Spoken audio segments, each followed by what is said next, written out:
Estamos junto a Facundo Nahuel Martín en este preciso momento. ¿Cómo estás, Facu? Muy bien, ¿cómo estás? ¿Todo bien? Estábamos hablando un poco de tu recorrido recién, que título dice filósofo, ¿no? Licenciado en filosofía, ¿sería?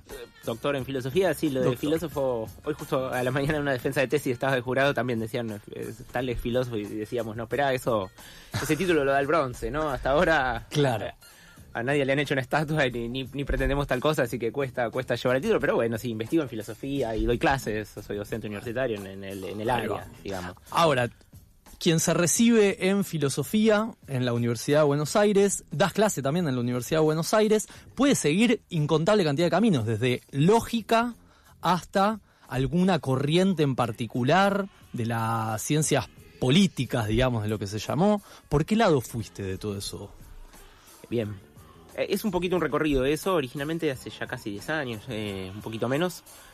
Hice una tesis doctoral sobre Adorno, Theodor Adorno, un filósofo alemán del siglo XX, de lo que se llama la Escuela de Frankfurt, la teoría crítica, se le dice a veces, como tradición de pensamiento, teoría social crítica.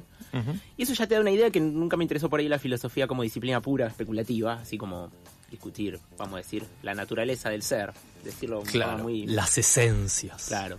Sino algo que tenía más que ver en ese contexto con las ciencias sociales, ¿no? La teoría crítica siempre fue una matriz para la interdisciplina, no es filosofía autónoma en el sentido que está en su propio nivel. Y la verdad que después del doctorado, sobre todo desde que ahora que soy investigador en carrera en CONICET, desde que trabajo más sistemáticamente y con alguna libertad mayor para fijarme mis temas de investigación, fui derivando a lo que podemos llamar problemas metabólicos, o le digo análisis del metabolismo social. ¿Qué sería ¿Qué sería del eso? Metabolismo social? Sería, vamos a decir, como una primera idea. Sí. No pensar que la sociedad se puede analizar en términos exclusivamente sociales, que es algo que gira loco en el cielo de la sociedad. Vamos a decir que muchas veces las personas que venimos de las humanidades, por algo propio de la formación en humanidades y de la apuesta intelectual que son las humanidades, siempre estamos a la defensiva contra el reduccionismo biologicista, el reduccionismo que quita la especificidad de lo social, ¿no? Claro. Yo un poco últimamente estoy buscando un camino a lo mejor un poco inverso, no porque me guste el reduccionismo, ¿no? Y vaya a reducir la vida humana a los instintos, poner una cosa así, no, sino porque me interesa la idea de que la sociedad siempre está implantada en un ambiente natural, biológico, biofísico, si querés, y que tienen un sentido que no es metafórico, lo podemos redimir literalmente, lo podemos reivindicar literalmente, tiene un metabolismo, como tiene la célula, ¿no? La célula, podemos decir, es un sistema autoorganizado, pero abierto. Es abierto en el sentido que tiene que intercambiar materia y energía con el medio o se muere en algún momento. Sí. Te gana la entropía. ¿Sí? Con sus funciones en el sistema, sus ciclos. Claro, su necesidad de reproducción vital en sentido orgánico. Uh-huh. ¿No? Bueno, en un sentido... ampliando el concepto, insisto, no es metaforizar, pero sí es estirar un poquito el concepto de metabolismo. La sociedad tiene un metabolismo. Toda sociedad humana intercambia materia y energía con el medio, tiene que proveer al metabolismo orgánico, pero más, sobre todo en la sociedad moderna, si querés, en la sociedad capitalista, ese metabolismo es muchísimo más grande que el de nuestros organismos. Pensemos en la luz eléctrica, la internet, la energía que se gastó para hacer nuestras ciudades, nuestros automóviles, nuestras infraestructuras. Bueno, hay un metabolismo social ahí. Y hace tiempo esa palabrita metabolismo viene cobrando cierta importancia en cierta manera de estudiar los procesos sociales.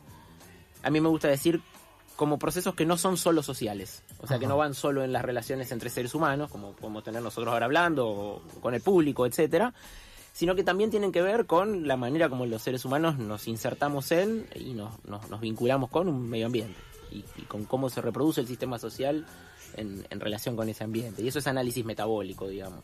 Me imagino que en eso, más allá de la metáfora, la analogía orgánica, en algún momento se va pasando por etapas que también lo social lo va transformando, ¿no? Y los modos de acumulación. De ahí, alguna vez te he escuchado insertarte en el debate de, a este periodo, esta era, se llama capitaloceno, tecnoceno, antropoceno. ¿Qué es ese debate dentro de la filosofía? Es largo, un poquito largo de reponer, pero si me tienen paciencia, lo recomponemos. Más o menos. No tenemos tanta paciencia. ¿Tenemos 8 minutos, ponele? Bien, en menos también, ¿no? En 4 creo que lo sacamos. Okay. Ese es un debate que viene de las ciencias geológicas. Ahora cuento qué resolvieron al final los geólogos en relación con esa discusión. De hecho, a veces pienso estas cosas, sería muy interesante también tener gente de las ciencias de la Tierra, de la geología, de la ciencia climática, haciendo divulgación, porque hay muy buenos investigadores en la Argentina. La geología divide en particular una subrama que es la estratigrafía. Se dedican a perforar el suelo, por ejemplo, a perforar el hielo en Groenlandia, y a partir de las capas sedimentadas de hielo, reconstruir la historia de nuestro planeta. Y en parte pueden reconstruir bastante bien hoy cómo era el clima en el pasado largo, en el pasado, lo que llamaríamos el pasado profundo, el pasado anterior a la aparición de nuestra especie, o ni hablar de la escritura. Una arqueología del planeta Tierra. Claro. Sí. Que es siempre un rol de la geología, que es pensar en esa historia larga de la Tierra que nos precede. Y en ese trabajo van pensando el tiempo hacia atrás y dividiéndolo en fases, en etapas, en periodos temporales, y tiene cierta como escala, cierta jerarquía, digamos, esa manera de pensar la geología, las épocas geológicas, perdón. Van a decir que hay eones, que hay eras, que hay épocas, ¿no? Que hay subdivisiones desde las que son muy largas, duran mucho, hasta que otras que son más cortitas. Bueno, nuestra época geológica, la época en que vivimos geológicamente, que en términos, usando época ahí en sentido técnico, en el sentido que le daría un investigador que esté mirando la estratigrafía, se llama Holoceno. Esa es la época geológica que vivimos, que para decirlo rápido es lo que empezó cuando se retiró la última glaciación. Ok. ¿Sí? Sabemos que 15.000 años. Un poquito menos, sí, 10-12 Okay. 10-12 lucas para atrás.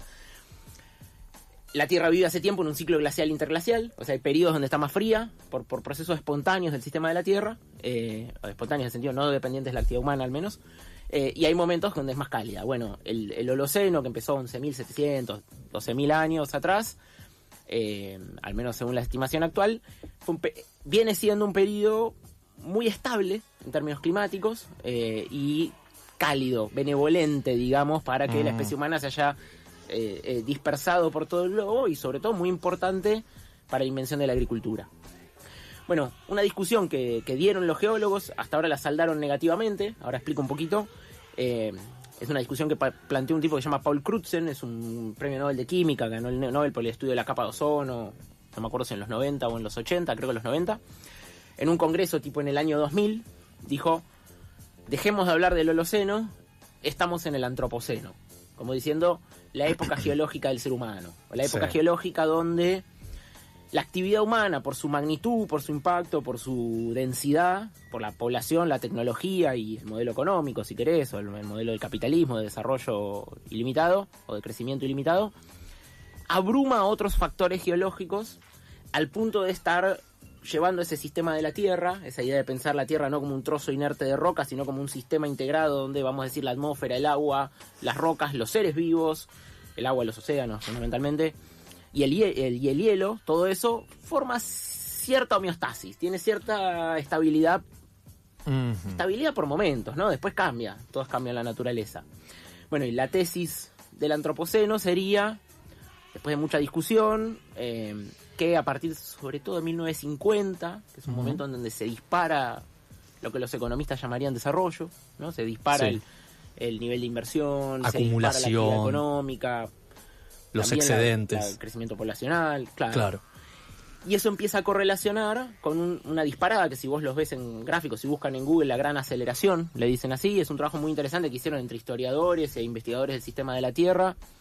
Ven que esa gran aceleración económica, tecnológica, de esa fase tardía de la modernización que se da en la posguerra, empieza a tener correlatos biofísicos muy marcados en el sistema de la Tierra. Hay palos de hockey que se disparan en términos de uso de agua dulce, calentamiento global, avance en el uso del suelo, o sea, deforestación, transformación de viejos bosques, selvas en tierra cultivable, y otra serie de marcadores que ahora no me acuerdo de memoria, son como 12, que se van en paralelo. Bueno, y es sobre todo una discusión enorme para la geología, y es si estamos en los albores, en el comienzo de una época geológica nueva o no. Ajá. marcada por esto que digo, por el impacto de la actividad humana. Ahí quiero hacer una pausa. Vos próximamente das un curso, también invitamos a quien quiera que chusmee las redes de Facundo Nahuel Martín, con quien estamos hablando, titulado La termodinámica del capitalismo, una mirada materialista a la crisis mundial. Algo de esta época, más precisamente ahora lo explicarás, se presenta entonces como un periodo de crisis. Sí, de gran transformación, pero sí de crisis que ya no es solo económica, ponele, sino metabólica, es una crisis de las condiciones materiales de reproducción de la vida. Pero cuando digo materiales digo en sentido en que se mide en especie y no en plata, ¿no? Hay una economía en plata que la medimos en el PBI, que es muy importante, obviamente, es parte de nuestras vidas, hacia nuestras vidas, pero también una economía material, una economía de materiales, una economía que se mide en kilowatts, en toneladas, en calorías, ¿no? Sí, y en especies vivas. En especies vivas también. Yo decía en especies o en sentido de cosas, sí. Sí, o sea que hay algo de la extinción también que empieza a ser Sí. Ha entrado al grupo. Sí, ahí, bueno, y gracias por el chivo, sí, ahí en el cursito, en la primera unidad, tratamos de poner en común, en términos no especialistas, yo no soy especialista, ¿no? Soy formación en filosofía, tengo esa posibilidad que nos da la filosofía, que es mirar la ciencia desde un metanivel, de un nivel de abstracción un poquito más alto y tratar de ver cómo encajan las piezas de procesos sociales, procesos que tienen que ver con las ciencias naturales y ver qué narrativa coherente nos podemos contar. Solo tengo que decir una cosa más para que no quede incompleto, que es que en el 2024 la Comisión Internacional de Estratigrafía de la Asociación Geológica Mundial, que se reúne en el Reino Unido, decidió no formalizar el antropoceno como concepto técnico. O sea, por eso yo empecé diciendo, vivimos en el Holoceno. Lo que hay sobre el antropoceno es una discusión, digamos. O en todo caso podemos usar el término en términos no técnicos, ¿no? En términos como para describir un periodo histórico. Hay algunos que dicen que no es una época geológica, es un evento disruptivo. Eso, digamos, sí, para ser claros, hasta donde yo entiendo la ciencia al menos, hay bastante acuerdo en términos de que los patrones de estabilidad climática de los últimos 10, 12 mil años están muy deteriorados. Los patrones casi sistémicos de reproducción de cierta forma, que es en la que se desarrolló la agricultura, la civilización sedentaria como la conocemos, digamos, de cierta forma del sistema de la Tierra, están en un proceso muy acelerado de disrupción, ¿no? Pero los geólogos dicen, en un par de siglos vemos si esto es una nueva época geológica o no, porque la ciencia geológica es una ciencia de tiempos muy largos, comparar en 50 años, sancionar algo así, decir, bueno, acá tenés la nueva época geológica, la última empezó hace 10.000 años, imagínate si en 70 años, 50 años, bueno. Sí, no vamos a andar cambiando como de canal, zapping de eras geológicas. Claro, y eso es importante aclararlo para decir, entonces, cuando hablamos de antropoceno, no estamos hablando de un periodo geológico formal, estamos hablando sí de un debate que digamos, incluso los propios estratígrafos dicen, bueno, en un sentido más amplio, no estratigráfico, lo podemos usar como un evento disruptivo, pero que ya no es local, como decir, se contaminó un río, se taló un bosque, es planetario, tiene escala planetaria. Ahí entonces esto de una mirada materialista empezamos a entender por qué lado viene, pero vos llegás también bastante desde el marxismo ahí. Hay unas herramientas de Marx para pensar. Me imagino que también aparecerá la cuestión de teoría del valor, el movimiento del capital. Sí, ampliamente. De hecho, hay toda una corriente marxista ecológica, hay varias discusiones acerca de si Marx era un pensador antropocéntrico, si era un productivista enamorado de las fuerzas productivas. Yo creo que esa discusión hay que darla con pies de plomo. Pero sí hay toda una corriente marxista ecológica que justamente lo que hace es ver cómo el proceso económico, ese que se mide en plata, el proceso de acumulación de capital, el proceso de un economista mainstream le diría el crecimiento, se relaciona con los flujos biofísicos. Y eso es hacer análisis metabólico. Cuando piensa la fuerza de trabajo, es efectivamente gasto de músculo y cerebro, como dice él. Ahí hay una dimensión objetiva, física. Claro, es un materialismo, por eso no solo económico. Un materialismo en un sentido más existencial. Claro, ahí va. Biofísico. Muy breve, tenés grandes capacidades, por eso te lo tiro, a pesar de que ya del otro lado me están mirando con cara de ¿qué haces tirando una pregunta más, nene? También estás metido en cuestiones de ciencia ficción. Das talleres que mezclan ciencia ficción con... A ver. No realmente. O sea, soy solo un lector, un entusiasta. Me gusta la ciencia ficción. Hice bastantes talleres de lectura de ciencia ficción. Es algo que sigo. Es casi el género que más leo, si uno va a leer géneros, pero no, y a cada tanto con cierta comunidad de escritores. La ciencia ficción latinoamericana está en un momento muy prolífico, es un lindo momento para ser lectores nativos del castellano, digamos, si nos gusta la ciencia ficción. Y cada tanto tengo alguna charla, alguna conversación con amigos o amigas escritores, pero no es mi trabajo ni nada de eso. Justo tenemos a continuación una columna de literatura con David Levy que nos está ya entrando, se mete al estudio porque trae cantidad de cosas. Te vi en los agradecimientos de algún libro de ciencia ficción reciente de estos de la distopía y estas cosas. Sí, de mi amigo Juan Mateo, Materiales para una pesadilla. Materiales para una pesadilla, que lo dejamos recomendado. Gente, hay cantidad de temas por los cuales citamos a Facundo Nahuel Martín. Lo ataríamos acá a la silla y lo tenemos para que siga con esto, pero hay un reloj, hay todo un programa que continúa. Les invitamos a que se queden allí.